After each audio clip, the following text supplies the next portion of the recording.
Merry Christmas, Muses. Welcome to the holiday episode that would probably have gotten Christmas banned. Tonight, we're cracking open the frostbitten chapters of American history to revisit the times when Christmas itself was outlawed. Because nothing says holiday cheer like Puritans confiscating your decorations. We'll also cross the sea into Ireland, where Christmas doesn't end on the 25th. On St. Stephen's Day, the echoes of the Wren Boys take over. Masked figures, ragged costumes, and rhythmic knocking, roaming from door to door in a tradition that's part celebration, part pagan hangover, and part low-grade menace if you meet them after dark. From there, we'll descend into the darker folklore lurking beneath the tinsel. Grýla, stalking the snow with her monstrous appetite. Befana, flying on a broom with questionable gift choices. Zwarte Piet, rattling sweets in the shadows. Lussi, glowing ominously in her candle crown. And Frau Perchta, judging who's been naughty very, very physically.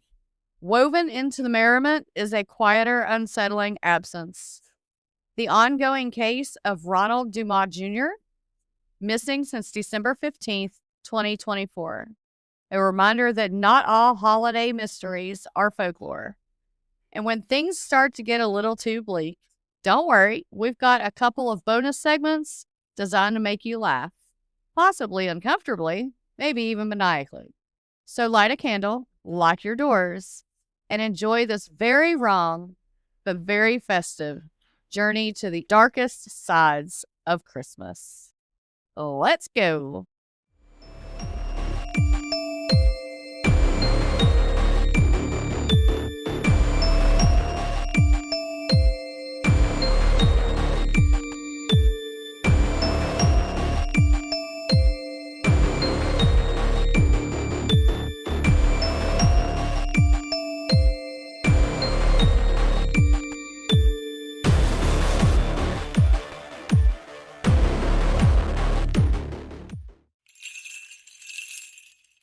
Merry Christmas, Muses. I hope that everyone is having a wonderful day. How is your day, Amy? It is cold. And it's making my body hurt. Right. The day itself, we had a 2-hour delay, and then it was very confusing for the kids because they came in and they're like, "Are we going to eat lunch?" And I'm like, "At our regular time." And they're like, "But we didn't go over next door because we eat our breakfast in the next room." Yeah. I'm like, wait, that's breakfast. We're not going to eat that here? No.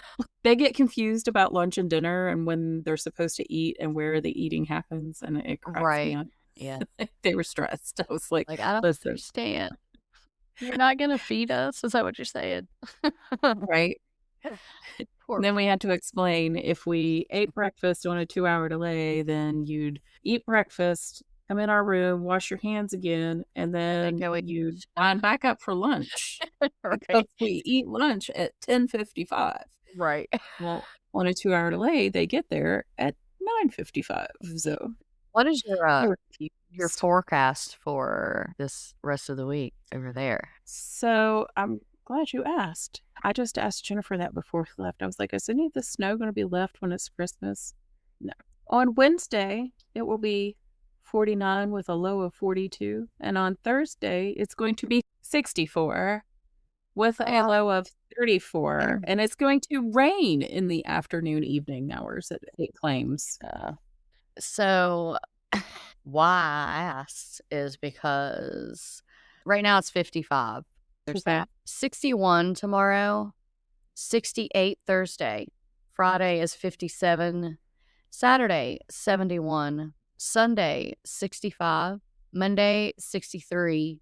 Tuesday, 74. Wednesday, 76. Thursday, 74 degrees. Well, they just changed our stuff again. Let me go to our 10-day. But on a good note-ish. Well, no, not really, because apparently tomorrow it's supposed to rain, and so is Thursday, but there's no more rain through that. But I don't want it to be almost 80 degrees for Christmas Eve or Christmas. We've got rain and 53 degrees here for Christmas. What a bunch of crap. I agree. Who decided it was going to be 64 degrees on freaking Man, Thursday, man? it's almost 80 here. Ridiculous. I don't Indeed. understand. So yeah, that's what we got going on. I just was looking at it earlier and I was like, that's horse shit. It really is. Absolutely Nobody not. wants that. Nobody wants that. Well, Ma'am. probably most people here probably do because they don't do the cold. But, and to be fair, as cold as it was over the last few days, I didn't care for that either. So, Yeah. I mean, Weird to have a Christmas where like your lights are out and your tree is out and it's not even cold. It's supposed to be cold and top of snowy. shorts weather. Right. Yeah, I don't like it. I still treat it as though it's cold. That's much as wise. possible. Anywho, so we're looking at a very strange Christmas weather-wise, I guess, for both of us. Yay. So I guess on that note, I'm going to tell you about the time that Christmas was banned in the United States. Huh? I know, right? Christmas was banned? What? Yes, it was. So this is one of the things that I had no idea about at all until I started looking at just weird Christmas shit. So Like for just a year or for like an extended period of a while. It was a hot minute, yeah. And I will I'm gonna learn something new today. explain to you why and how and all the things. So if you guys are ready, everybody have a seat, get all comfy, get your snacks. Well, let's get started. Okay, so Christmas. The soft glow of the tree, the warm scent of gingerbread, and the gentle chime of carols, if you're into that sort of thing. It is the season of peace, of goodwill, of the almost oppressive saccharine piety. But if you think this holiday, this domestic sanitized spectacle, is ancient, you are profoundly mistaken. We are taught that Christmas is about a silent night, but its American origins are born in noise, violence, and prohibition. This is the story of how Christmas in America was not a silent night, but a riot. It was a season of institutionalized chaos, a macabre festival of masked demand where the poor extorted the rich and a dark monarch ruled the streets. This is the untold story of the American Christmas, the 2 decades it was banned by law, and the chilling price that had to be paid to bring it back. So for 2 decades, it was gone. Yes, ma'am. I can't wait to find out why. I know. I mean, are we sacrificing virgins or firstborns here? Like what? I believe What's your face? We'll see. All right. All right, so we're going to start with the reign of misrule when Christmas was more like Halloween, which I find absolutely fabulous, of course. Well, to understand, right, I mean, hello. To understand why Christmas was banned, you must first forget the Christ child. For centuries, the celebration of the 12 days of winter was less a Christian observance and more a hangover from the Roman festival of Saturnalia, which we learned about last time. It was a time of pure intentional social inversion, where masters waited on their slaves and certain transgressions like widespread gambling were momentarily given a pass. As this custom was folded into the Christian calendar, the Feast of Fools took hold, a ritual where junior clergy would parody their superiors, leading to scenes of mudslinging in cathedrals and congregations dissolving into disorderly laughter and illicit mirth. That sounds like something that would happen if I was there. Right? I was chaos. I know. And all we gotta do is just walk in the door. The psychological core of this celebration was the Lord of Misrule. This wasn't Santa Claus. This was a temporary peasant king appointed by Lot, who resigned over a winter of sanctioned chaos over drunkenness and wild partying. His was the face of absolute temporary social reversal.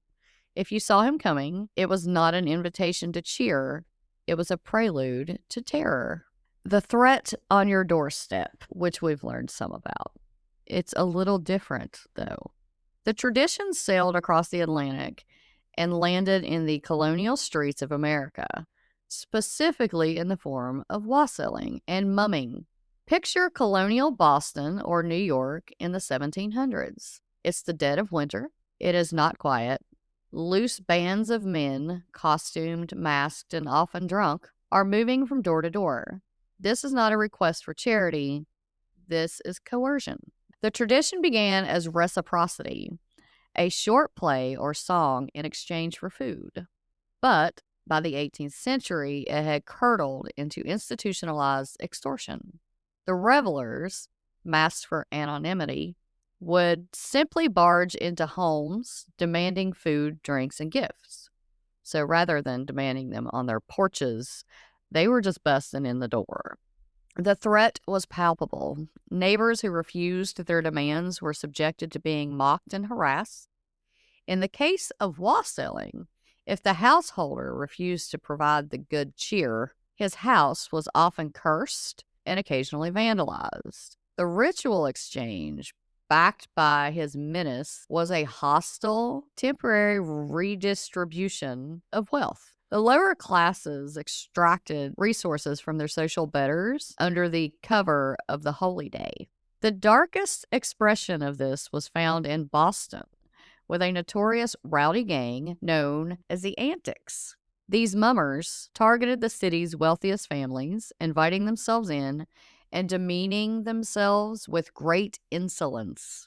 When their disrespectful performance was finished, they rejected the symbolic offering of food and drink and instead demanded one thing: cash. An official history of the time notes a chilling detail. The actions of the Antics barging in and making demands under threat would, on any other night of the year, have seen them jailed for robbery and home invasion. But at Christmastide, the social contract was suspended. The threat was the tradition. This aggressive, masked, demanding form of celebration, where anonymous figures demanded goods under threat, is precisely why the only holiday that structurally resembles colonial Christmas today is actually Halloween. Wow. Uh-huh. Oh, it just, okay. I mean... The things I learned from you on this podcast. I know, right? Listen, I learn a lot, too, because, like I said, I didn't even know it was banned, much less why. I had no idea. For 20 years? Yeah, and I started reading, and I was like, It's like, well, I know what I have to do now, because what? And I'm sure most people don't know about it, so. All right, so the cold hammer of the Puritans. And this is when Christmas is banned. Across the colonies, particularly in New England, of course, a powerful and unyielding force was watching this chaos. The Puritans. They're responsible for a lot of shit. Well, I was just noticing that you used the word hammer, and you've been talking previously about the hammer of witches. Right. Which is not a hammer belonging to witches for which they may defend themselves. It's right. No, it's the opposite. It really and it's also just a book. Correct. Then Puritans. Wildly All right. absurd one. Yeah. Indeed. Yeah. So they launched what one historian calls America's very first war on Christmas. Their objection was not simply to rowdy behavior. It was a matter of life and death for the soul. They looked at the mudslinging, the public drunken displays, the gambling, the dancing, and they saw nothing but the contamination of history. First, the theology. The Puritans believed in sola scriptura. If a practice wasn't explicitly in the Bible, it was deemed suspect. The date, December 25th, was arbitrary. Worse, they saw the entire period as riddled with papist idolatry and ties to pagan winter solstice festivals like Saturnalia. Critics criticized the festivities as occasions for amorous, mixed, voluptuous, unchristian, pagan dancing. They argued that revelry was more fitting for the sacrifices of Bacchus than honoring Christ. Second, the economy. The colonial enterprise was based on work, discipline, and efficiency. The Puritans believed that non-scripturally mandated idleness was both spiritually dangerous and economically wasteful. Christmas was a direct attack on the Protestant work ethic. In 1659, in Massachusetts Bay Colony, General Court decided that this disorder, this tide of anarchy, had to be stopped. They enacted the law, penalty for keeping Christmas. So the law of silence. For preventing disorders by reason of some still observing such festivals as were superstitiously kept in their communities, whosoever shall be found observing such a day as Christmas or the like, either by forbearing of labor, feasting, or any other way, upon any such account as aforesaid, every such person so offending shall pay for every such offense 5 shilling as a fine to the country. 5 shillings was a significant sum, estimated to be roughly $48 in modern currency. So the message was unambiguous. You could not take the day off. You could not stop working. You could not feast. The colonial authorities feared the antics and the coercive power of the Lord of Misrule, criminalizing the very act of celebration. Shops and schools were required to remain open. The sound of drunken revelry and threatening carols was replaced by the clanging of hammers and the grind of the colonial workday. This is mean. I know. And then in my head, I'm going, how much schooling was happening in that year? Right. You got to also remember these are the same people that killed the witches. And I use that quote as loosely as humanly possible. So. And also, what's with all the words? They could have just said, if you get caught celebrating Christmas any way, shape, or form, you're going to pay $48 or 5 shillings. 5 shillings? I don't know. Whatever. This is so stupid. I hate How it. dare you? Yeah. Anywho, the ban and absolute silence enforced by law lasted for 22 years, from 1659 until it was repealed in that's a lot longer, in 1681.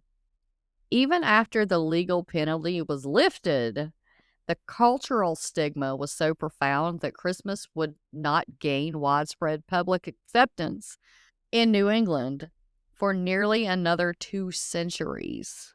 The colonial war on Christmas was a devastating success.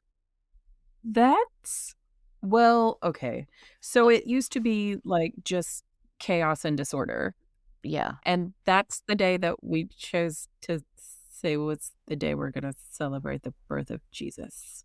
Right. I love that.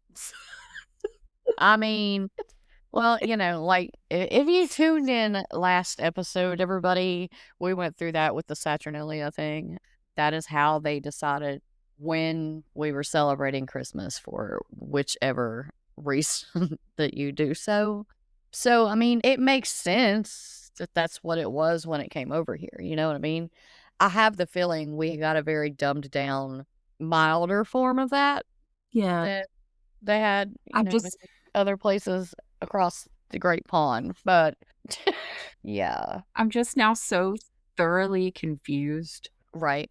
So, back in the day, we used to celebrate the birth of Christ by being hellions. I mean, yeah. I mean, and that's the day they chose. What were the pagans doing on that day before it was Christmas? Not that. Not drunken sillinesses. Just I'm very confused. Yeah, this is a lot. It is. I'm sorry. Yeah, my mind is just okay. I'm still in shock that Christmas was banned. So there's that. For 22 years. Right. And then a people couple didn't of celebrate it for 2 centuries. Yeah. Like, Because they were who scared. was the first person who was like, I ain't scared? Probably our Right. ancestors. And why did it? Yeah, I was going to say, we probably are related to them in some form. To be Because, fair, I mean, that sounds like an like, Irish good time. it really does. Yeah, accurate. Now we're going to get into the Great Substitution, or the taming of the beast. How did a holiday so thoroughly hated, so legally suppressed, reemerge to become the cozy spectacle we know today? It was only allowed back into the American consciousness after its wild, dangerous heart was surgically replaced. The terrifying, demanding Lord of Misrule had to be utterly destroyed and replaced by a figure of utter benevolence. This was the work of the 19th century sentimental revolution, spearheaded by two writers. First, Washington Irving. In the early 1800s, Irving began to write about an idealized English Christmas. He described picturesque estates and beautiful old-fashioned customs, the Yule clog, the candle, the wassail bowl, but he scrubbed them clean of the menace, the drunken demands, and the coerced entry. He imagined a Christmas of family and social togetherness. Crucially, Irving also helped popularize a Dutch immigrant figure, St. Nicholas, or Sinterklaas. Then, in 1823, the transformation was complete with Clement Clarke Moore's poem, A Visit from St. Nicholas. Moore created the ultimate antidote to the Lord of Misrule, a jolly, rotund man, a kindly old elf who gave gifts freely and secretly. The contrast is chilling. The Lord of Misrule led masked men who barged into your home and demanded cash under the threat of violence. Santa Claus came in secret down the chimney and freely deposited gifts. The violent redistribution was replaced by benign, private, invisible charity. The anarchy of the street was replaced by the intimacy of the domestic hearth. So that's how we went from that to that with a book and a poem. Just, okay. 2 decades it was banned. It took 2 centuries. And that's what finally made people feel better. Oh, right. So we really did just cover up chaos with We 100% flowers. did. Because it's okay to let jolly rotund men in your home. Absolutely. He's not taking anything from you. He's going to give you some gifts. Right. We're going to learn later that is, in fact, not true. Just say it. Wow. I'm just shocked. That's all it took for 2 centuries of people being afraid to celebrate Christmas still, even though it wasn't banned. And it took a guy writing a poem about a fat guy that was jolly and brought you things instead of taking them. I mean, Like, unless you're bad. And then he gave you coal. Where did that fall in? Oh, gosh. No, I'm just another rabbit hole to go down. I know. We don't need more of those. I already make myself cut my stuff off because I will just continue ad nauseum. But you're better at getting like all the good parts in, and I'm just like, I have to shut up. I must Like, what the end? But like I said today, like for instance, I'm doing research for January for the first episode when we come back, and like I spent my whole day in that hole, and I'm nowhere near done. Nowhere near. Like I'm gonna work on probably that one episode, which is definitely not gonna be one episode. Just forewarning everybody because it is not that simple. So, but like I have been in a wild rabbit hole for what was supposed to be basically a list of names, dates, and things has now become I've got at least 4 people that I will be doing like their whole damn life story. So, that's kind of a plus. It gives you more things. it's very fascinating. So a visit from St. Nicholas, we now know that as 'twas the night before Christmas. Yeah. Okay. Do you know the names of all of the reindeer? Funny because I just had this discussion with Lainey the other night when she informed me that I didn't name Blaster. And I Blitzen? said, I didn't name Blaster because he's not one. And then she Neither. said, uh-huh. And I said, no. But no, one of them is, Donner. yeah, that's right. It's Donder. Yeah. But I do know all of them, except for Okay. Blaster. Except for Blaster. That one. I was like, I don't know whose cousin he might be, but he is not one of the original reindeer. That's who guides the sleigh if Santa He looked at me wakes up like I was late. crazy. Ma'am, the number of times a day I get looked at like I have 10 heads. Right. Children. Yeah. Blaster. About that. Well, She's like, then there's all of the other reindeer. the funny part is she marched back in and looked at me and went, you didn't say Blaster. Like, very, very sure of herself. And I was like, nope, she's not. And she said, this show said it is. And I was like, I don't care what that show said. No, it ain't. So That's funny. But yeah, they are supposed to be all girls, aren't they? Well, yeah, I know. I'll never accept that, to be fair. they aren't all supposed to be girls, but they would all have to. Listen, we can't go here. I know. I'm gonna get persecuted Fun. if we start on my crap. But no, you're right. They pretty much have to be because things. Yeah, you're right. We're not going to segue into that. I'll leave that one alone. It's just what were you saying about a clog? Okay, so anyway, I know.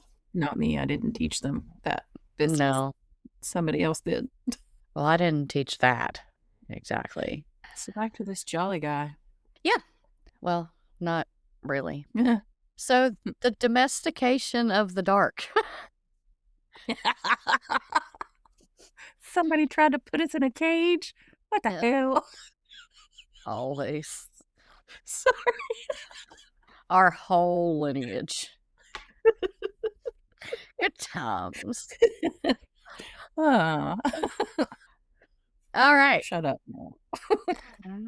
So this new non-threatening Christmas was a massive success, but it served a new industrial class. Charles Dickens, heavily influenced by Irving, codified this sentiment with A Christmas Carol in 1843.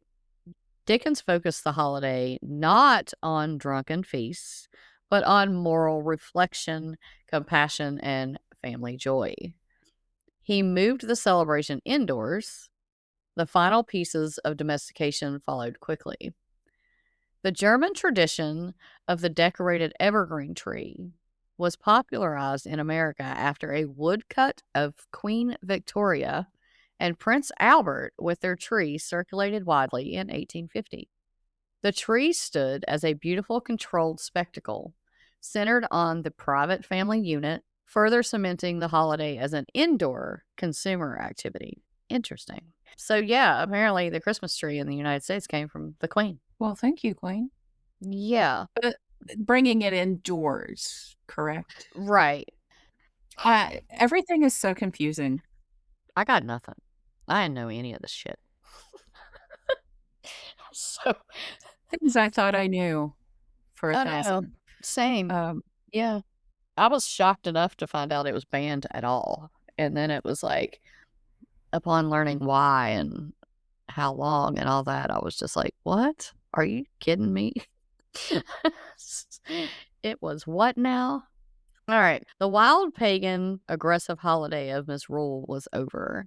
It had been systematically neutered, cleansed of its chaos, and turned into a celebration of consumption and sentimentality. It worked.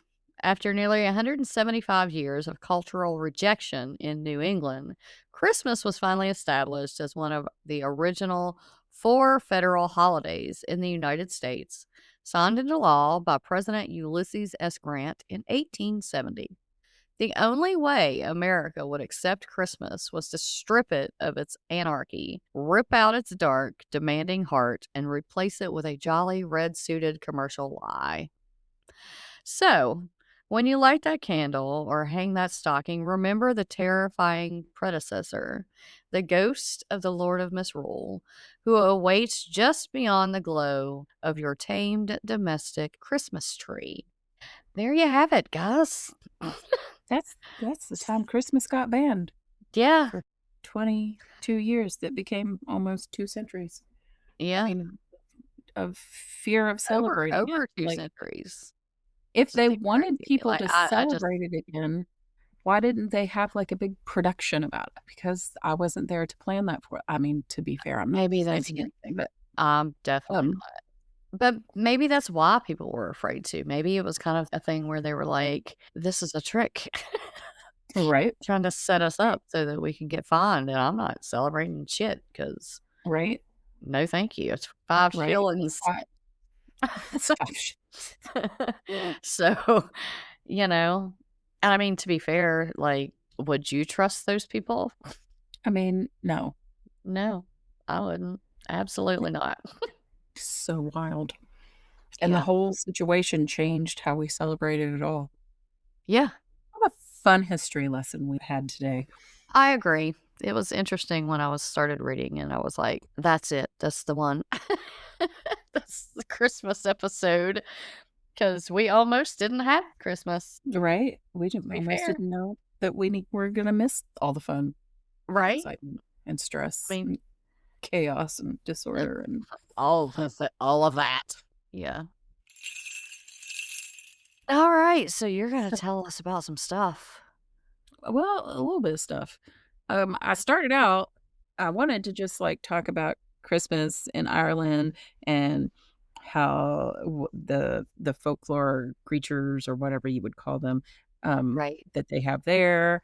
And then I got stuck on this one day.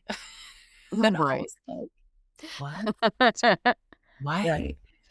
And then I have to keep everything super brief unless you guys really want to hear me talking for hours on end, Yeah. etc., ad Right. nauseum, blah, blah, blah. So I shortened it a whole bunch. Tell me all about it because I am very excited. I have not read any of it, so I don't know. Oh no, what if it Other sucks? than the one thing that you told me about the picture to put in. Gotcha. So, yeah. So, all right. Tell me all about it, man. Well, first, I'm going to ask you if you could spend the entire Christmas season in another country, what country would you choose and why? That's hard. I have to pick one. Mm-hmm. If you need to cut it down, give me like your top 3 or put them in order. My top 3, there would technically be 4, but not so much the last one. So, I'm not even Okay, that's fine. Germany would be my top one. And then Ireland and Scotland would be just back and forth on which one would be more important. So Germany would be my top one, though. So, and my 4th one, Sweden. Okay. Yeah. Any particular reasons why? Just because those are your ancestral homes? That, yeah. And I want to go to all of them. And what better time to do so than in the winter? Because, hello. Okay. I would 1000% head straight to Ireland. Of course, I'd head there for any reason whatsoever. And I'm not bringing the mood down, not much anyway. Well, that's good. Well, maybe a little, but not a lot. Well, it just depends. I mean, for us. Yeah. All right. Talk to me, Goose. All right. So in Ireland, the Christmas season isn't just a single day, it's a month-long cycle of observances, blending Christian devotion, folkloric rituals, and community traditions. So I'm going to give you a breakdown.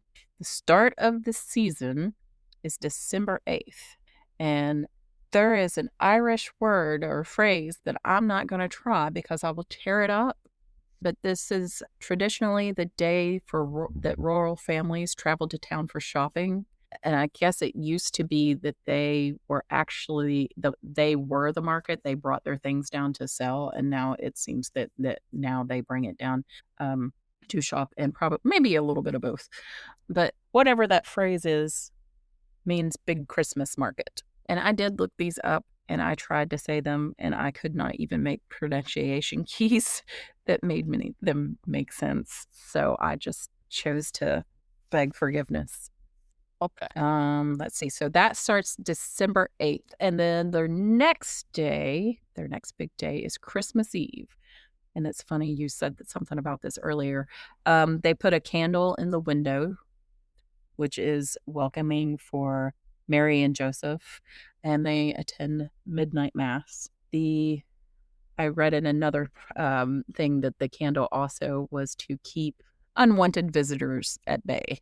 December 25th, Christmas Day, and that is the day where the family feast with turkey, ham, spiced beef puddings, and gatherings. So pretty well similar to ours, exchanging gifts.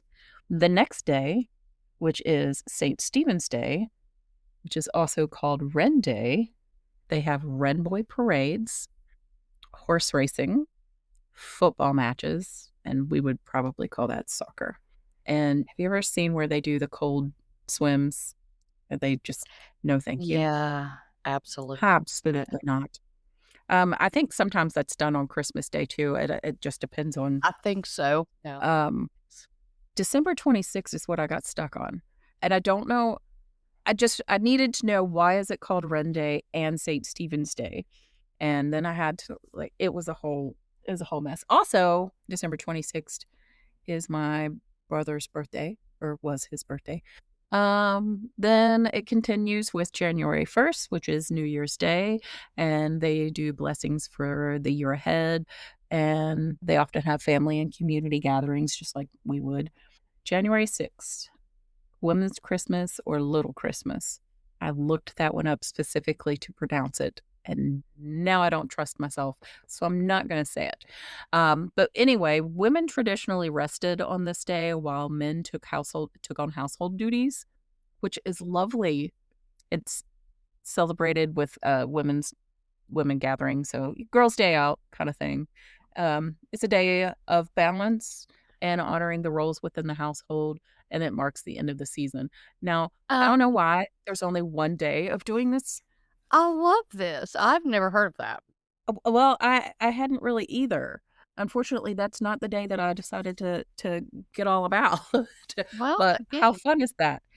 But have I'm also soccer, offended. Right. I'm also offended that it only happens one day. to And be fair, we have Women's right, Day, but we do. that's, yeah. There's a Women's Day. Yeah. Real quickly, Mhm. National Women's Day here, it's March the 8th.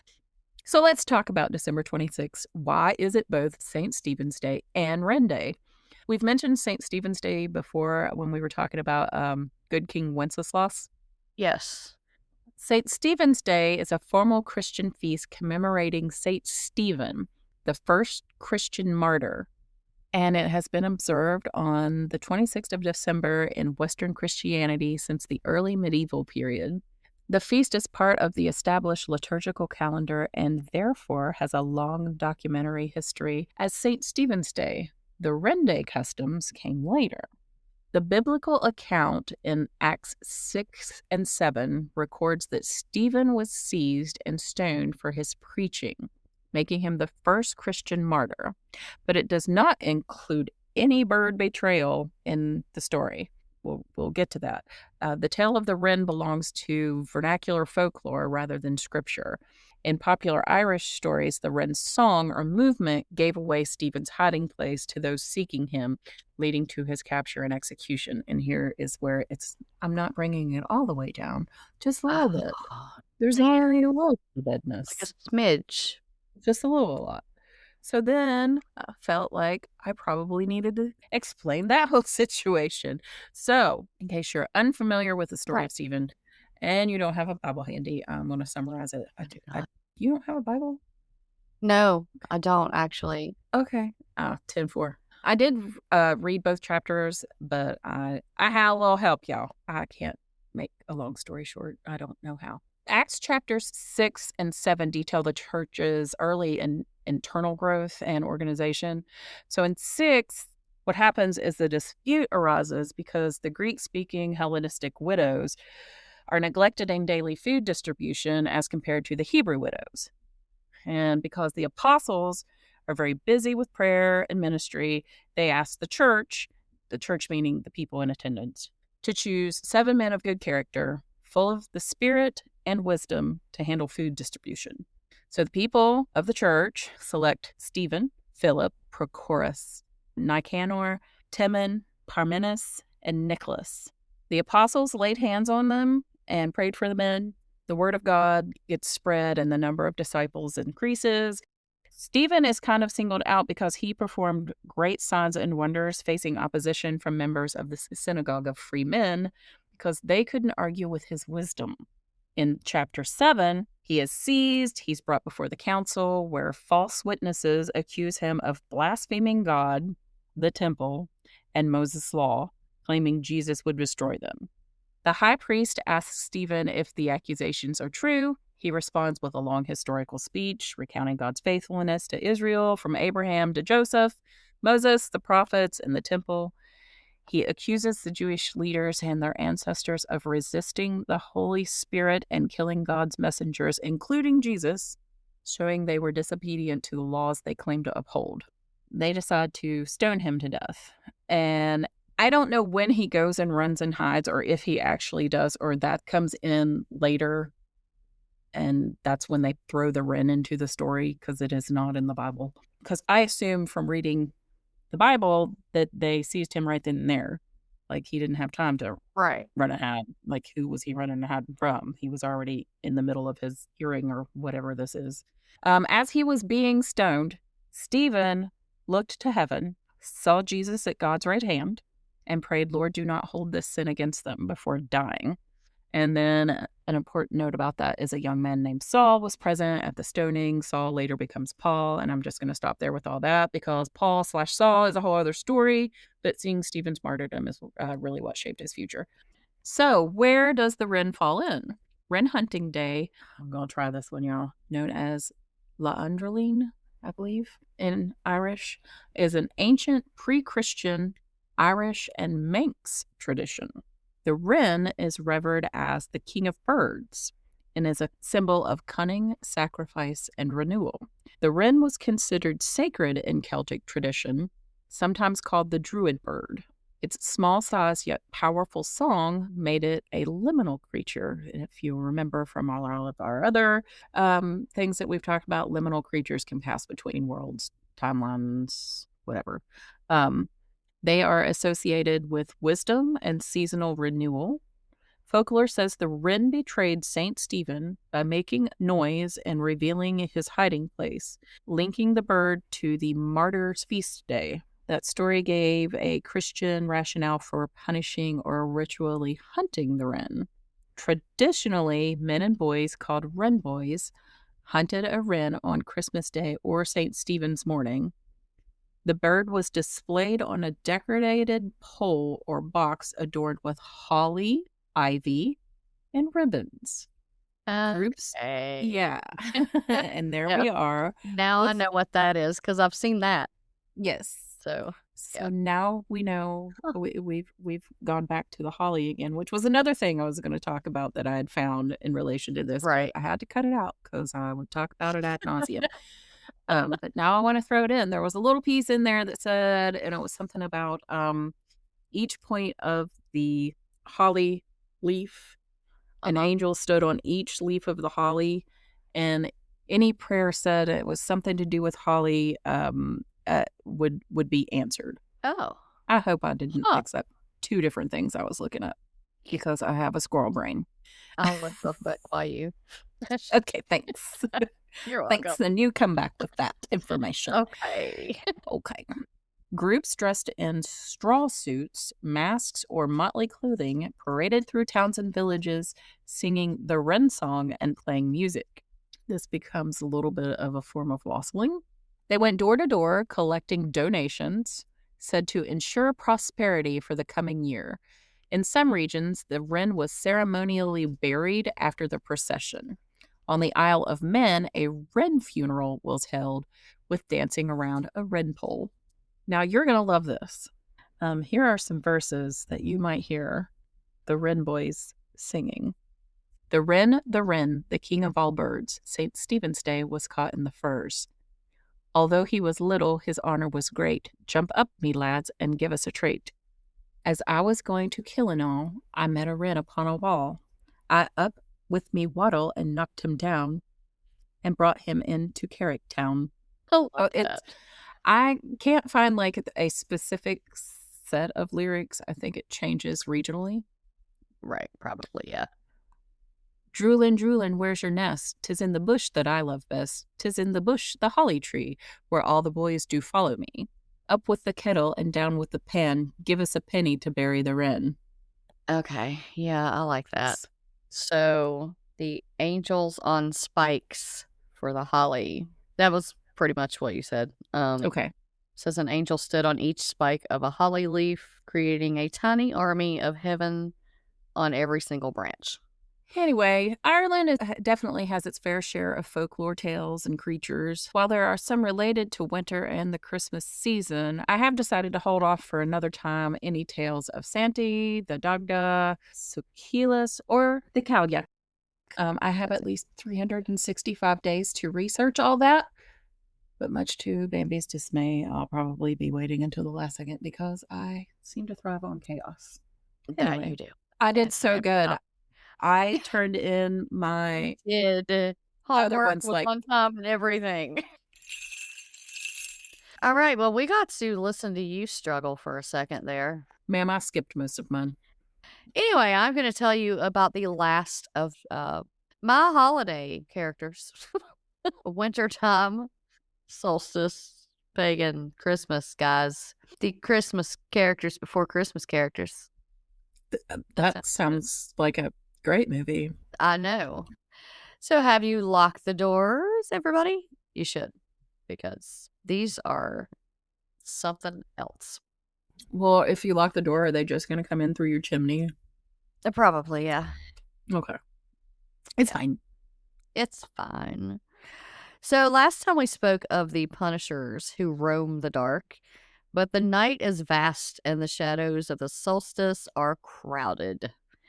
We like to think of Christmas as a masculine holiday. Father Christmas, King Wenceslas, the Christ child. But in the ancient places, the deep winter belonged to the mothers. Not the gentle Mother Mary cradling an infant. We speak of the mothers of the mountain peaks, the witches of the chimneys, the goddesses of the belly and the blade. We speak of the things that follow them, the shadows that have been chained but not tamed. In this last delightful holiday piece, the wind is screaming, the nights are at their longest, 5 figures are approaching your door. They do not want your cookies. They want obedience. They want penance. And some, they just want your flesh. We return to Iceland. We must. The darkness there is unlike anywhere else on Earth. Last time, we whispered about the Yule lads. Those 13 gross, annoying little thieves. But we did not give proper reverence to their mother, the matriarch of the echoes, Grýla. Grýla is not a woman. She is an ogress. She is as old as the volcanic rock and just as unforgiving. In the oldest tales, she didn't care about Christmas. She cared about hunger.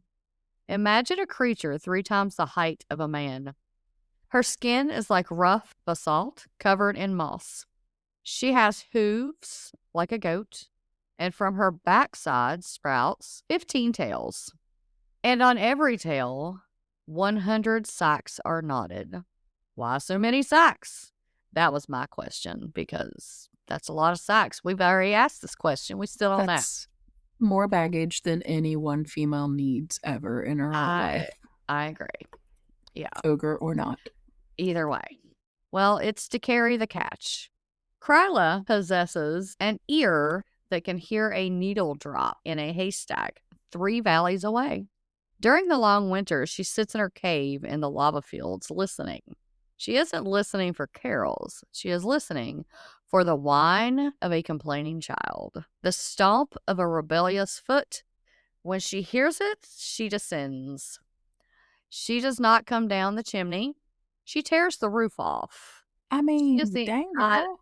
I don't know. I'd be pretty angry if I had to carry around 15 tails empty, much less with 100 sacks on each one. But how you got that? It ain't no wonder she couldn't do shit and had to send the little lads. Because, right? yeah. I mean, but tearing roofs off, that's damn. Get it, girl? She is the embodiment of famine.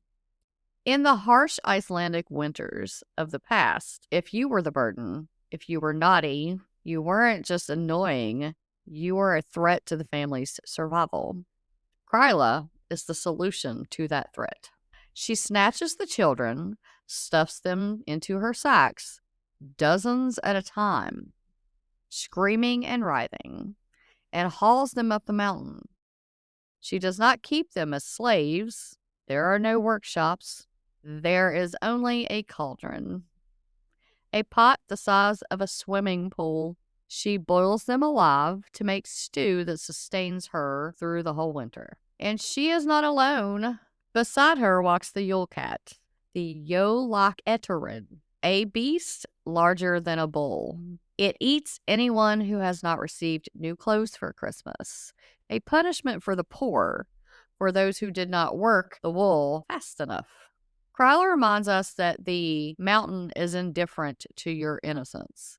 It only cares that you are meat. So there is the lovely Grýla. She sounds lovely. And did we talk about who is the father of the Yule lads? We looked at that. Yes. And I made note of that, so I will mention that at the end also. So that's Grýla. I don't know. To be fair, she has a lot going on. Like she really does. 13 children. She's so big she can rip off the roof from houses. I mean, she's got and 15 tails. 15 damn tails, carrying 100 sacks of children. Since we asked this the last time, her third husband is Lussi, and that is her third husband, apparently. Father to all of the Yule lads. He is a giant troll. So the Yule lads are troll ogress mixes. So let us travel south now to the warmth of Italy. Here, the horror is not physical. It is psychological. It is the horror of an eternal mistake. You may know La Befana as the Christmas witch. Modern postcards show her smiling, flying on a broomstick, dropping candy into stockings for the feast of the Epiphany, a grandmotherly figure. But strip away the cartoon smile, and you will find tragedy. Legend says that on the night the 3 wise men journeyed to Bethlehem, they stopped at a lonely cottage. An old woman lived there, obsessed with her housework. She swept, she scrubbed, she cleaned, trying to keep the dust of the world at bay. The Magi invited her to come with them. Come, they said. We go to see the King of Kings, the Savior. Befana looked at her broom. She looked at her floor. I am just too busy, she said. I have sweeping to do. I will come later. She closed the door. She went back to her cleaning. But as the night wore on, a terrible regret seized her heart, a panic. She realized what she had turned away. She threw down her broom, gathered a basket of gifts, and ran out into the night to catch them. But the star had faded. The Magi were gone. The trail was cold. She has been running ever since, for 2,000 years. Befana is not a happy spirit. She is a desperate ghost. She flies on her broom, not for joy, but because she is frantic. She creates soot because she travels through chimneys, forever stained by the filth she tried so hard to clean. She enters the homes of children, not to be kind, but to check their faces. She stares at sleeping infants in the dark, holding her lantern close. searching their features, hoping that this one is the Christ child she missed. When she realizes it's not him, and it never is, of course, she leaves a gift in the stocking, a bribe. Or, if the child is wicked, she leaves a lump of coal, the dust of her own failure. Oh, wow. She can never stop. She can never die. She is the patron saint of missed opportunities, the woman who chose her chores over a miracle, doomed to sweep the world until Judgment Day. I feel so bad for her. I know. And you know what? That'd be me. Right? I ain't got time for that. You're like, man, I got shit to do. Do you see this floor? Like, I would be that. So it makes you think. That's true. Yeah, that's sad. Incidentally, there were not 3 wise men. Yeah. It's 3 gifts. And then Yeah. people just started associating 3 gifts with 3 Each magi. one. And it was, Right. that was not how it Yeah. went. So now we're going to move on to the Netherlands, to the canals and the cobblestones. Here, St. Nicholas, or Sinterklaas, arrives by boat. But we are not looking at the saint, we are looking at the figure just behind him. In modern times, Zwarte Piet, or Black Pete, has been the subject of intense debate regarding race and caricature. But if we peel back the layers of recent history, if we go back to the medieval roots, we find something far more terrifying than a servant. We find a demon in chains. In the old Germanic lore, St. Nicholas was a binder of evil. He was a holy necromancer who battled the dark forces. The figure that followed him wasn't a human helper. It was a devil he had conquered. This entity was covered in black fur, had horns, and carried a heavy iron chain. The chain Nicholas used to bind him. The soot on his face wasn't paint. It was the ashes of hell, scorch marks from the fire he was dragged out of. His job was the rough work. Nicholas was too holy to punish. So the tamed devil did it. He carried a row, or a bundle of birch branches, as we've learned with most of these, to beat the sinners. But worse, he carried the Zack von Sinterklaas, or the burlap sack. Of Bags. course, he had to have a sack. He couldn't not have a sack and birch branches. Oh, good Lord. Everybody got a sack. Everybody got them sacks. I want a sack. Yeah. If a child was truly wicked, this creature didn't just leave coal. He would snatch the child, stuff them into the bag, and take them back to Spain. Why Spain? In the Dutch mind of the time, Spain was a distant, feared land of the Moors. But in the mythological sense, it was code for the other place, the land of heat, the land of no return. So when you see old depictions of what we now call Pete, look at the eyes. They are wide and rolling, not in joy, but in madness. He is a monster on a leash, forced to serve goodness, but always itching to use the whip. He is the shadow that walks one step behind the light, reminding us that even saints keep demons as pets. So there you go. He is not what most people associate him with. Christmas is disturbing. Right? Christmas season. I mean, it really is. We got a lot of witches and demons and things. Yeah. Yeah. All right, let's take us another trip. So now we're going to Scandinavia. Before the calendar changed, December 13th was the winter solstice, the longest, darkest night of the year. The night when the barrier between the living and the dead is paper thin. This night belongs to Lussi. We think of St. Lucia as a girl in a white dress with candles in her hair.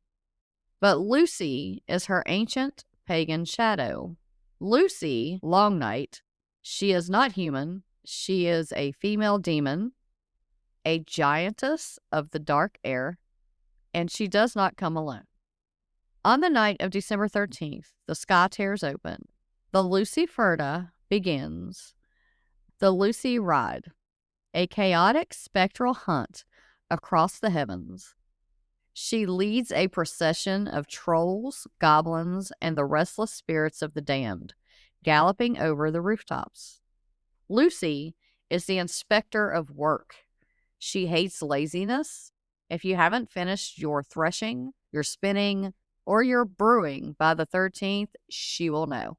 She comes down the chimney. If she finds your work unfinished, she doesn't leave coal. She destroys the whole chimney. She kills your livestock. But her specific threat is to the children. If they are not quiet, if they are not behaving on the long night, she cries out from the dark, Lussi is coming. And she takes them. But unlike Grýla, she does not eat them. She adds them to the rod. There are stories of people looking out their window on Lussi's night and seeing the wild hunt in the sky. And among the ghouls, they see the pale, terrified faces of neighbors who disappeared years ago, trapped in the cavalcade, riding forever in the freezing dark. She is the terror of the deadline, the fear that if you do not work hard enough, the darkness will sweep you away. Ma'am, Yeah. Christmas is wild. I agree. No end, really. I don't know what else to say. That's it. Damn. She's a lot different than she is depicted as. Most people have seen she is a blonde woman in a fairly plain white dress with the crown of candles on her head. Oh, yeah. Yeah, that's who we're talking about. Oh, yeah, I knew that. Okay. Yeah. So she looks a little different than that. Okay. In pictures. Or maybe I didn't realize that's who that's were. Maybe I thought that. Yeah. No, I think I might have thought that was her shadow. Because everybody got shadows too. Got your shadow. Wasn't Krampus Sacks. the shadow of Santa? Yeah. Y'all, Christmas is wild. Christmas is wild as shit. I love it. Me too. And we're all like, oh, Halloween. Nah. No, like, this is Halloween. Right? Is that movie for Halloween or Christmas? Yeah. The answer is just yes. Absolutely. All right, so now we are heading to the Alps in the deep valleys of Austria and Bavaria. Here reigns the queen of midwinter's visceral horror, Frau Perchta. She is often associated with the Epiphany also, or the 12th night. She appears in two forms. Sometimes she is a woman of blinding, snowy beauty, white as a swan. But more often, she reveals her true face, a hooked nose, iron teeth, and a body that looks like a dried leaf. She is the guardian of the beasts and the spinning of wool. She demands that all the flax be spun into yarn by the 12th night. She demands that you eat the traditional meal of fish and gruel. If you have been diligent, she leaves a silver coin in your shoe. But if you have been lazy, if you have left the flax unspun, or if you have feasted on rich foods instead of humble gruel, Frau Perchta enters your bedroom while you sleep. She does not wake you. With a long, concealed knife, she slits your belly open. She pulls out your stomach and your entrails. She empties you out. And then, because she is a creature of the harvest, she stuffs your abdominal cavity with straw, rocks, and garbage. She sews you back with a needle and iron thread so roughly that you will never heal. Not that it matters, you're stuffed with straw, rocks, and garbage. You might wake up the next morning feeling heavy, cold. You will try to stand, and you hear the grinding of stones inside you. You are a walking scarecrow, a hollowed-out husk, punished for your sloth. Frau Perchta is the ultimate enforcer. She turns the human body into a vessel for waste. She is the nightmare that tells you, contribute, work, obey, or you will be gutted. I didn't like any of that. I didn't want that journey. Fucking horrifying. That's why. Holy. That is why she's last. This is the stuff that lies we tell our kids to get them to behave. Holy hamburgers. Jeez. I know. I got nothing on that one. Lord. Yeah. Okay. Alrighty. So that was our last trip. And now the fire is burning low. The candles are almost out. We tell these stories to scare the children into behaving, to make them work harder, clean faster, pray louder, whatever it may be. But as you lay in bed tonight, listening to the house settle, ask yourself, why do the stairs creak? Is it just the temperature change, or is it the weight of the iron chain? Why is there a draft? Is it a loose window, or is it a woman with a broom sighing in the hallway? And if your stomach rumbles, pray that it's just hunger and not the sound of straw and pebbles grinding together inside you. Sleep well. The nights are getting shorter. But are they short enough to relax yet? Ma'am. No. Not so much? You know, that 1-2 phrase coming for you. I could change that to Frau Perchta. Is that who? Yeah, Frau Perchta. I think that's who I thought the candle lady, the candle-headed lady was. Oh, that makes sense. Yeah. Frau Perchta. Yeah. Get it, girl. Not really. Yeah. Don't get me. Right? That's terrifying. I agree. Listen, here's the thing. We both have said several times this is the shit we tell our kids. And, of course, I put it in here because that's the shit we tell our kids. No, it ain't. Like, you know what I mean? We tell them goofy stuff, right, to get them to do stuff or whatever the case may be. Can you imagine that? Like, don't eat good food. A girl gonna come out with her iron teeth and, like, cut out all of your insides and make you a scarecrow. Ma'am, it was the lack of hiding places for sweets that caused this one, because you couldn't just hide your sweets in the cupboard without your kids finding it, and then right. You didn't have no closets in your shack to go hide in while you ate your Snickers. Yeah, so that's true. What? Bambi. I know. This is awful. It is. Didn't eat humble enough food. I just had some meatballs and some riced cauliflower. I think I'm golden for the night. Right? I ate salami and cheese. That was we're having sandwiches. You're also good. Dinner, so I think we're fine. We're good tonight. What kind of sandwiches you having? Potted meat? I don't know. We got rotisserie chicken and salami in there and cheese, but we have sub rolls. Hoagie buns? Big buns, and I cannot lie. Ma'am? Yeah. Zane asked me if I wanted bread or bun. We were having fish sandwiches. And I turned around and I said, my anaconda don't want none unless you got buns, hun. And he looked at me. Oh, like you were crazy? Like I lost my mind. And he goes, what? I just want mine on a bun. Oh. And then he kept looking at me. I'm like, you don't know what that is. It was wasted. It really was wasted. And then I had to explain it. That's definitely a waste. That's a shame. I would have lost it. I know you would have. You would have appreciated my silly bird. Definitely. All right. Well, anyway, you're going to bring it down, but only briefly. Briefly, because I have to put in my missing people. And then I have a funny thing, and then you have something funny.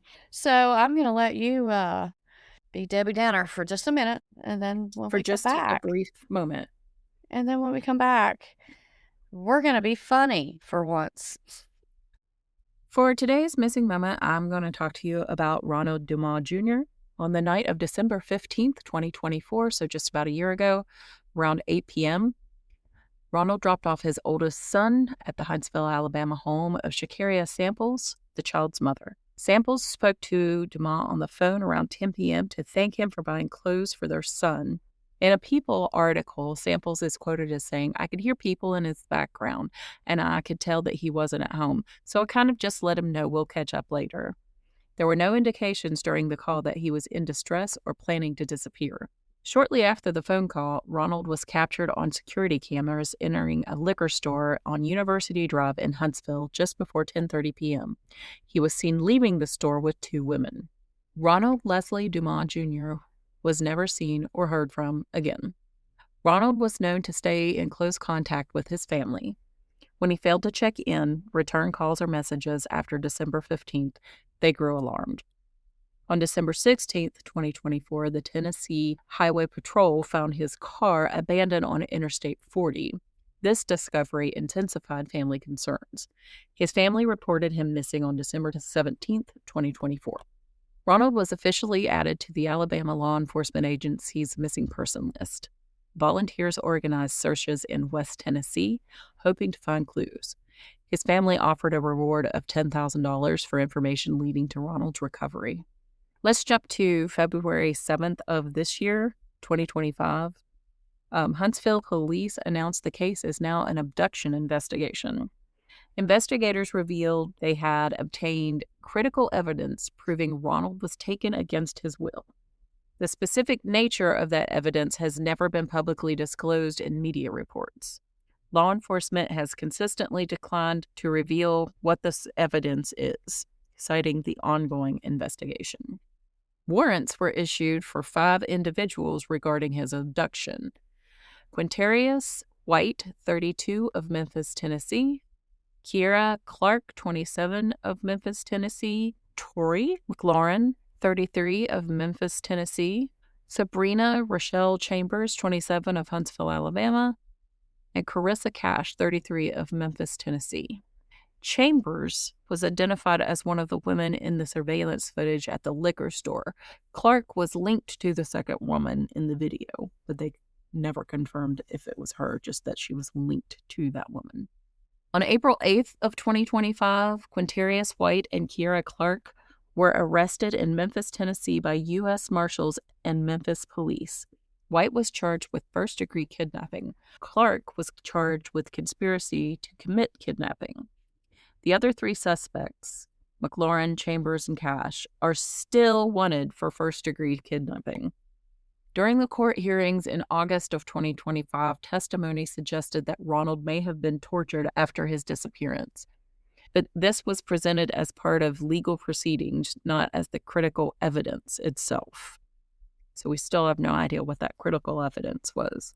Court documents confirm that Kiera Clark was extradited from Shelby County Jail in Memphis to Madison County Jail in Alabama. Judge Alan Mann denied Clark's pretrial bond under Ania's law, citing her as a significant threat to the community. There really haven't been any other updates to the case since. No additional arrests or discoveries about Ronald's whereabouts have been reported, and the case remains unsolved, with 3 suspects still at large and Ronald still missing. If you have any information, of course, please contact the Huntsville Police Department, the Alabama Law Enforcement Agency. He is listed on their missing and endangered persons database. And as we always say, any tip that you think you might have, any little bit of information, there is nothing too small. It could be the thing that flips a case. Yep, you never know. That one's a crazy one.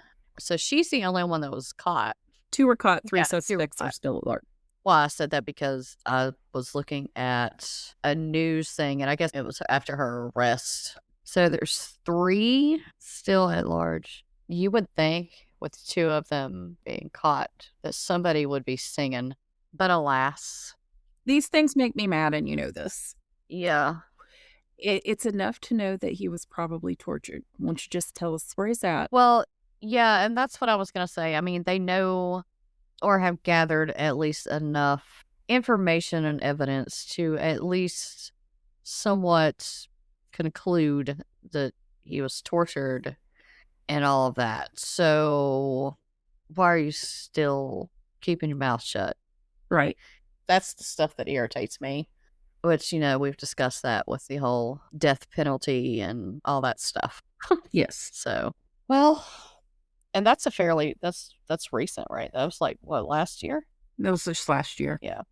And they just did some stuff in August relating to it. Yeah. So actually yesterday would have been the anniversary for 1 year ago. So that's crazy.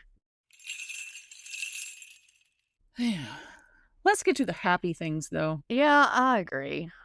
All right. Well, I will start us out. I wanted to put something a little different in at the end, just because this is our last episode of the season and of the year. So I was like, let's do something that's not quite as twisted as usual. So I started looking around to get kind of ideas on something.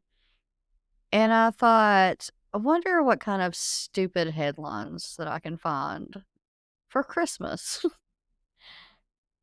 And I found some.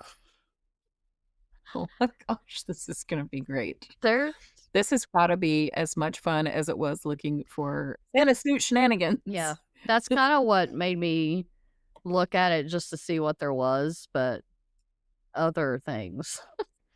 Of course, so since my stuff is always the darker of things, I'm going to do just this quick little funny.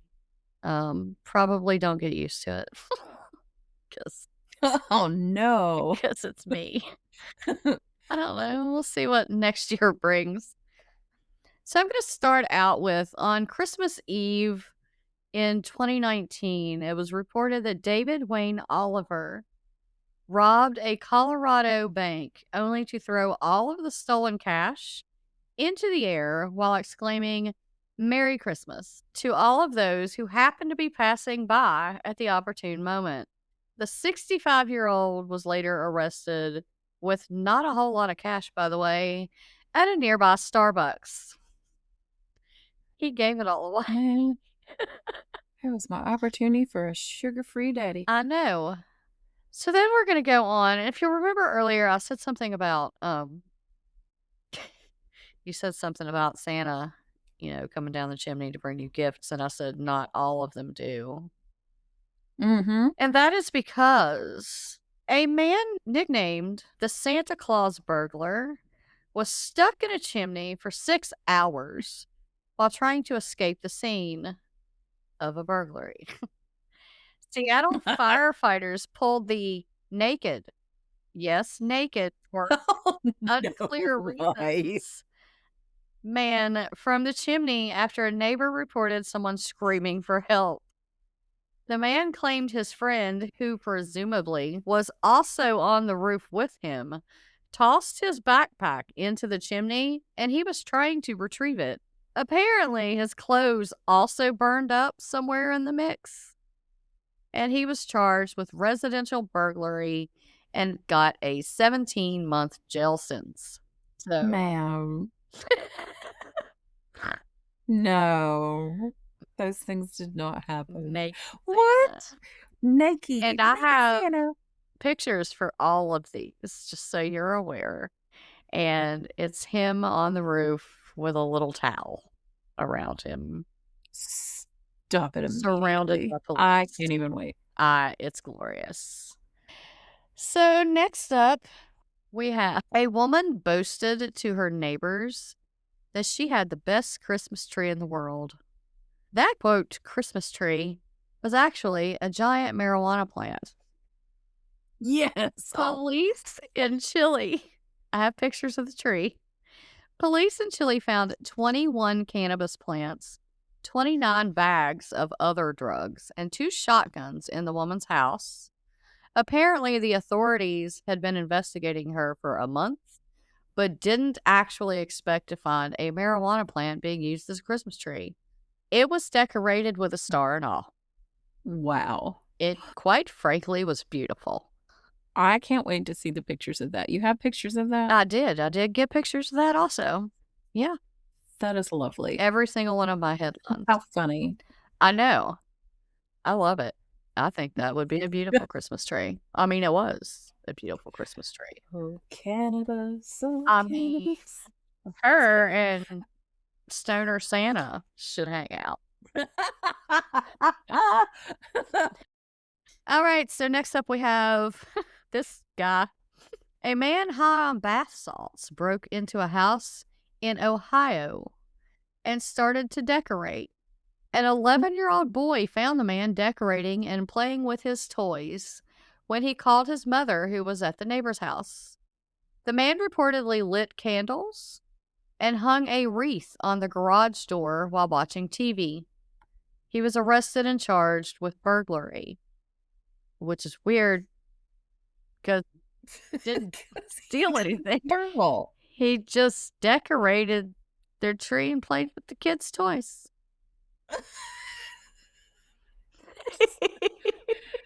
I mean, yeah. Wouldn't that just be a B? I mean, like a B&E, like yeah. But, like, he didn't burgle anything. If you didn't burgle anything. If he was caught there at the house, he didn't get outside with anything. He put a wreath up and everything. God. Oh my gosh. Yeah. That's a bummer. Speaking of bummers. Oh, no. This one kind of takes it down, but I'm going to bring it back up after.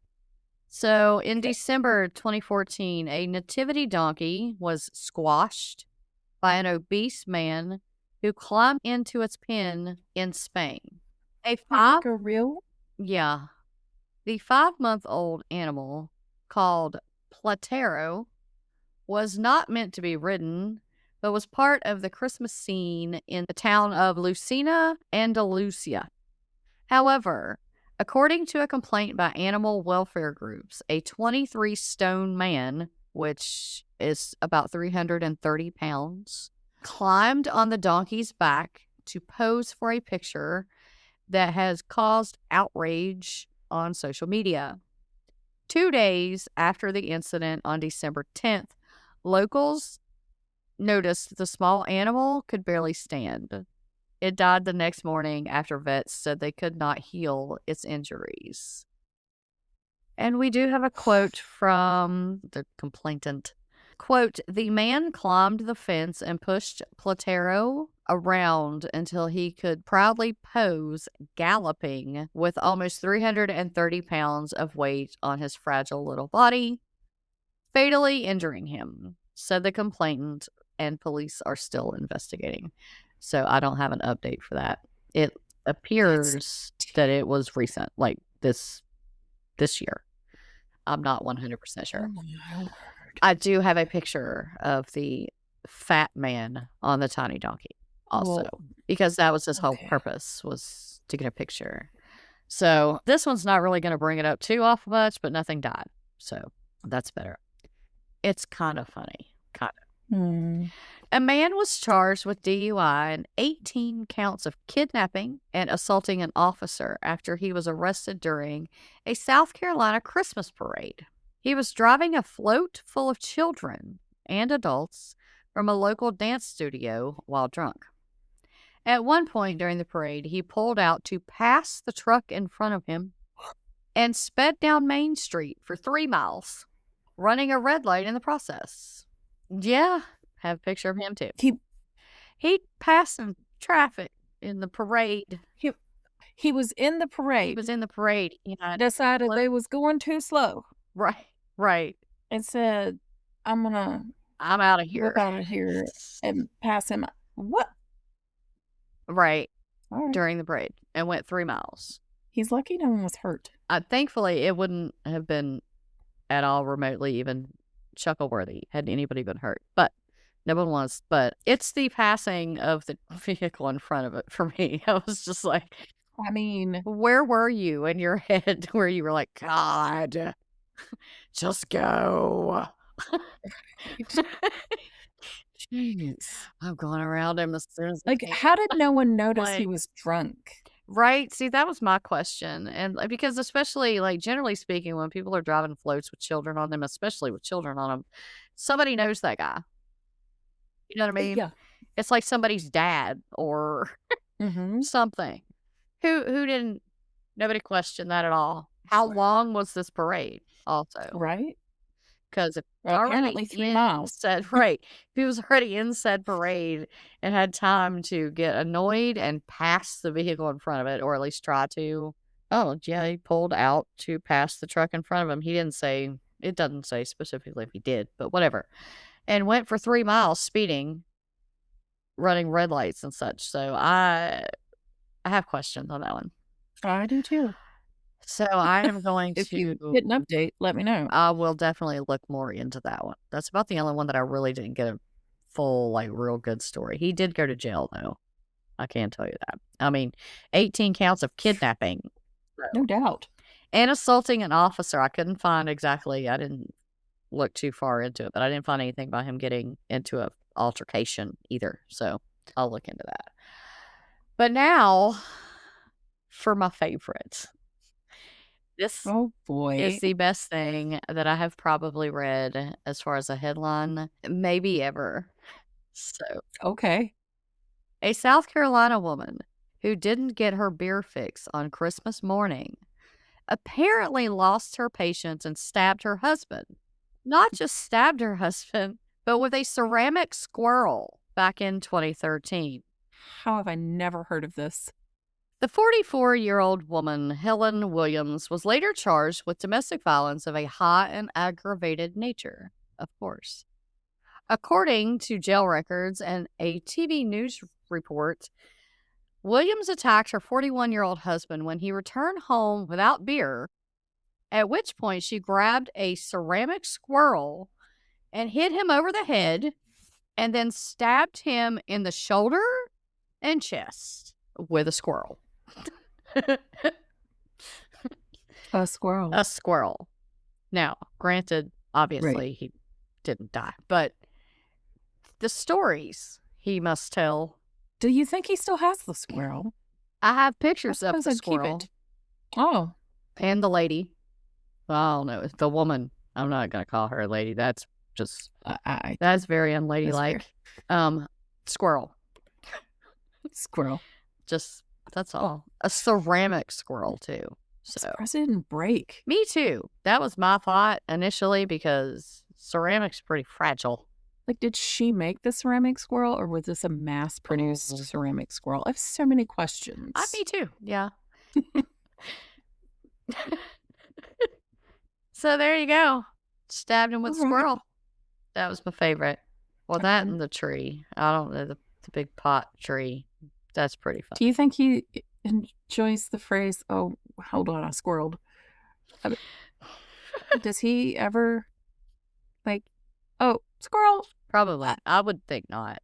Do you think he's traumatized every time? I that he probably hears so, that? Does he yeah. just, like, start ducking? He can't go to the park. The poor fella. Oh, or, like, Lord. sit in the yard. I bet you he don't squirrel hunt. I guess. Or maybe he does. Maybe he does, yeah. Makes sense. I probably would after that. I was accosted by a tail twerking squirrel. Squirking? No. That's what it's called now. When I used to enjoy cigarettes, right. I stepped up. You had some squirrels.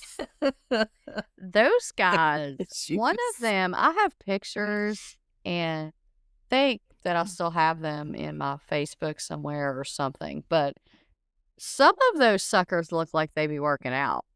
And I mean, like, ripped. Yeah. And they stand up on their back feet and, like, puff their chests out, like, ugh. And I'm like, you experience the same square up, dude?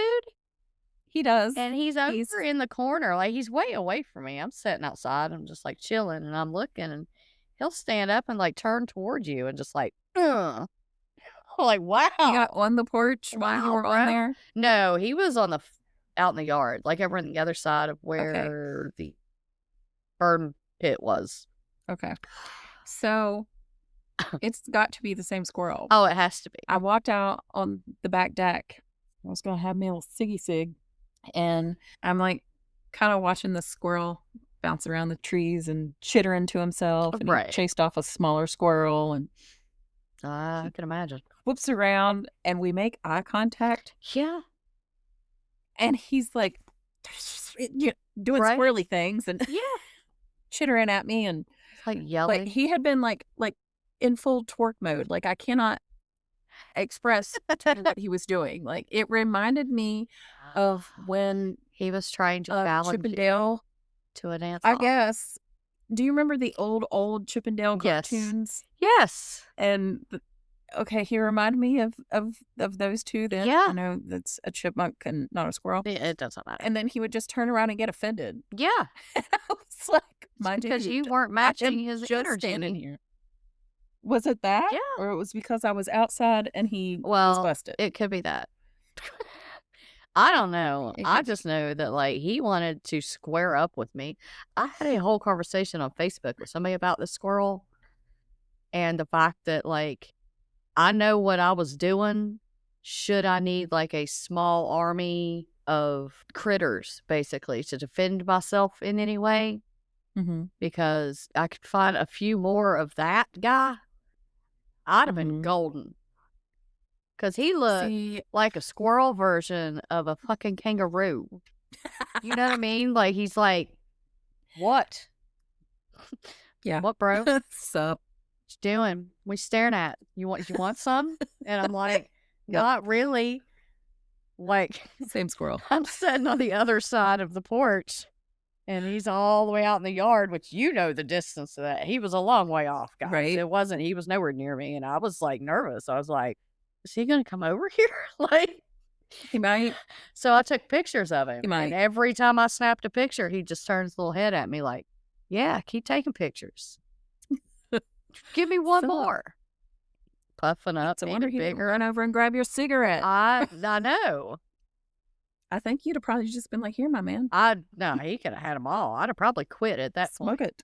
Because if anything was going to make me do it, that squirrel probably would have been it. Or maybe getting stabbed by a squirrel. Either way, that probably also done. So we got some critters out there. Yeah. If ever I need an animalistic army, I've got them lined up. Oh, absolutely. I'll be feeding them babies. Absolutely, yeah. He's not eating anything, but like you might drink protein shakes. I don't know what he's doing, but it's working for him. I ain't ever heard my whole life are getting thrown out the back door like that. Now I'm gonna find the picture and sit somewhere of that specific squirrel because man, that's where we throw all the scrap food. And so we have all kinds of critters there. We one time Zane dropped almost a full tub of country crock butter, like the tub butter. We don't use tub butter anymore. We use real butter, but yeah. And it busted. And he was like, well, crap. So he scoops it up and just tosses it outside. Right. It's a big chunk of butter or margarine. And the next day, I don't know if my raccoons or my possum got in it, but something is wandering around the holler with some cholesterol problems. Because there were I'm pretty sure it was the raccoon. I was going to say, that sounds like you could see the claw marks. Yeah. Yeah, because the possums, they didn't really come out the trees much. I would like... Right. Yeah. You could almost feed them out of your hands. We almost hit... Okay, so I don't see a lot of critters. They're out at night, and I'm generally not. So, except birds. Correct. Keep on seeing those. Your favorite. Yeah. Had a turf war the other day. That was a whole thing. That was wild. But anyway, we're driving down the road the other night, and like I haven't seen a possum one, raccoon. I saw a deer the other night for the first time that was still alive. Like I've seen a few dead, but not living ones. That was exciting. And I was like, oh, my first deer that was living. And he was like, oh. He is a cemetery deer. Well, I've seen pictures. I haven't seen it. Right. So So anyway, we're driving along the other night. Not that night, it was before that. And like we're cruising through and neither one of us can see. I'll just be straight up. We're both blind as shit at night, especially at night. Good and like for y'all to drive. I looked over, just barely caught it, and I could see something coming onto the road. So he sees it, swerves, right? This fat ass raccoon like sees us, like notices us as we're almost to it. So he's still right in the headlight. This thing jumps probably 2 feet off the ground with just all 4 of its legs straight out. It turns its head at the same time and somehow mid-air twists around and gets off the road before we even get by it, right? I just sat there like that just sounded happened. Like a scene from Over the Hedge. Yes, exactly. So I look over at him and I'm like, did you see that? And he was like, was that an armadillo? And I was like, no. Yeah. It's like, that was a raccoon. That was huge. Like, it was huge. My Lord. Like, I saw its facial expression. It was glorious. So the first one that I've seen since I've been here was almost not alive. And if we'd have hit that sucker, we'd have been in trouble because, like, he was huge. And he did some kind of wild-ass acrobatics. But I watched the look of terror on that raccoon's face. I told him, I said, he shit himself. Like, there's no 100% that raccoon shit himself. So anyway, now we've had animal talk for a hot minute. Fine. So it's your turn. I've lightened the mood with squirrels, apparently. I mean, so you can take over from here with whatever you got. I don't have no squirrels. I don't reckon. Oh, okay. I think there's a dog. I like dogs. With a W in it. A dog. Dog. Stop. Is that how you say that? I don't. Dog. It's a dog. It's a dog. I got a pet dog. I'm going to eat a hot dog. Yeah. It's a dog. Damn it. Do I always say it like that? I guess. I don't know. I've never noticed you not saying it that way. I've never in my life heard you say I said it funny. Dog. No. Except for when I'm in class, I do speak dog correctly. I mean, I try to in certain situations, but sometimes it ain't gonna work. And dog is one of those things. I can't. Dog. It just sounds dumb when I try to say it in any other way. Dog. Ew. No. Ew. Don't do that. I did not. Oh my God. Stop. What's wrong with you? Knock it off. Never. I have titled this, Have Yourself a Very Folklore Christmas. Okay. I'm excited. I'm glad. It was Christmas Eve in a quiet backwoods holler in West Virginia. Snow lay heavy on the pines. The creek was frozen solid, and Uncle Rob had already cracked open a jar of Zane's finest apple pie moonshine. That's good. Folks expected a peaceful night. Folks expected... It really is. It's pretty superb. Folks expected a peaceful night of carols, gifts, and of course a delicious feast. But Santa had made a mistake. Oh. He'd invited every Christmas folklore creature he could think of to the holler for a holiday gathering in the barn. The first to arrive was Krampus, stomping down the dirt road. This is going to go well. You're picturing this in my holler, right? Yeah. Okay. Mm-hmm. The first to arrive was Krampus, stomping down the dirt road with his sack of coal, muttering about kids these days weren't scared enough. He parked his goat-drawn sleigh right in front of the barn, blocking Santa's spot just to be ornery. Next came the Yule lads, all 13 of them, tumbling down the hillside like raccoons. Bootlicker went straight for the chili pot. Sausage Swiper raided Chris's deer jerky. And Door Slammer kept slamming the outhouse door until the hounds in the next holler over started banging.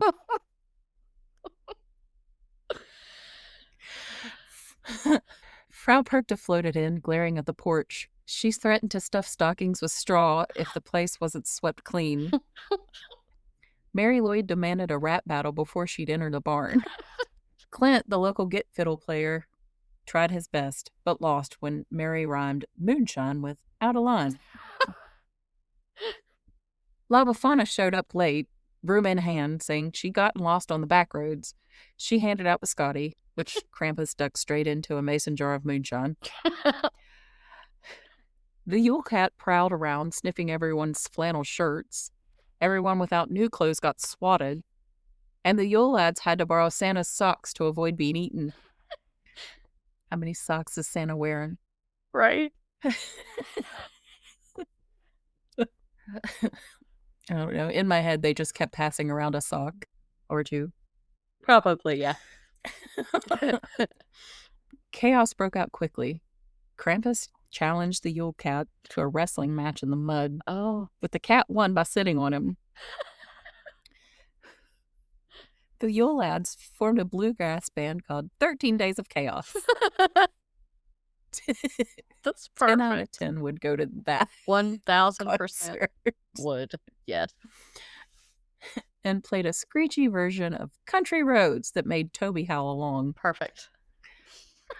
Frau Perchta chased Belsnickel around the barn with a broom after he criticized her deviled eggs. Mary Lloyd interrupted conversations with rhymes, demanding more moonshine as her prize.